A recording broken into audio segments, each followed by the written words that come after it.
Iyege septişim, dostum, kıyırındışımız, dava arkadaşımız Köreş Kösen rahmetli'nin kabrini hiç beşiğe Şivsiye ziyaretimiz yarıyanda bir dua kılıp kabrini ziyaret kıvatımız. Köreş Kösen bilen vatanda görüşken, tanışkan ama çetelge çıkan dikin bu dava sepide billamandık. 1998 yılı Ankara'da Dünya Yaşları 2. nöbetlik Dünya Kurultayı'nın yaşlar kurultayıda bu Maun reis oldu, keyin reisimiz oldu, hepsini aldı. 2004 yılı Dünya Kurultayı kurulgan vaxtida birga işildik. 2006 yılı vefat oldu. Ben Yaponya'da gittim. Şu Yaponya'da anladım bu haberini. Tayvan'a bağlan Yaponya'da gittik. Eğir kelgen. Hem de Köreş yüzün kabir teşkimi yazıp koyuptu. Köreşni ölüdüzü kim işinidu. Benim ölüşüm tabi ama Köreş ölmeydi. O Köreş devam kılırdı da kabir teşkide. Hakikaten bizden ayrıldı dostumuz, septişimiz.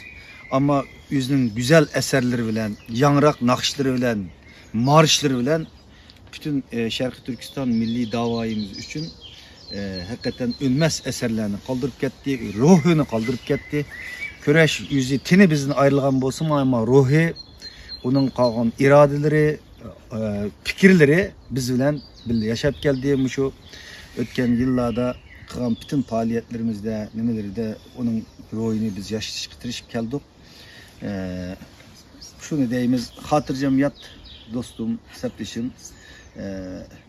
Biz senin yanlatkan şu köylerinin, şu nakşlarının izini gitip barımız. İnşallah şu nakşılar, şu köylerini vatanda inşallah körümüz. Bu dünyada uçurşanmasak o dünyada biz ahiretlik işimiz çokum. Bu dünyada yani cembulümüz, şunun nakşlarını birlikte tovlayımız. Deyimiz. Allah yatkan yerine cennet kılsın, günahlarını mağfiret kılsın.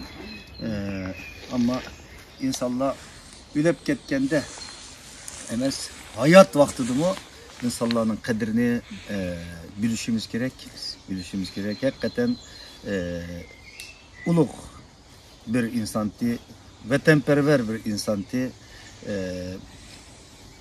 Orta Asya'da nurgulluğun yaşlarımızdan şu davaga kirişige yanrak nakşirlerini çıkargan kasetleri bilen öşmez töhfelerini kaldırıp ketken bu hazırgıcı devam kotudu. Nur içi yat dostum. Allah razı olsun. Anılardan Türkmen efendim başlık, Samrat Ayhan'ın başlık, yani Şivsiye'deki cemaatlerinin barlık kademlerden Allah razı olsun. Kıygan işlerinlerine tekrar neticeler dilekleyimiz. 3 günlük ziyaret jaryanında naydı önümlü hizmetler işlendi. Bugün bulup mu Jıraq Kömey eskisinden vakili merhum Köreş Kösen efendimden mahbaresini yoklap, dua kılıp Jıraq sözlerini eğitip cemaat bilen didarlaşıp durupdumuz. Hemmelerine köp rahmet deyimiz, Dolkun efendim köp rahmet deyimiz. Allah razı olsun. Aziz kardeşlerim hemmelerine teşekkür deyim. Jürgümden rahmet eylemem. Allah aman olsun, her yerde kadırlış büteyliği Xudayım versin. Amin. Merhumun yatkan jayı, Firdevs cennet olsun, daim halis dualar, yadi bir şey. Amin. Köp rahmet.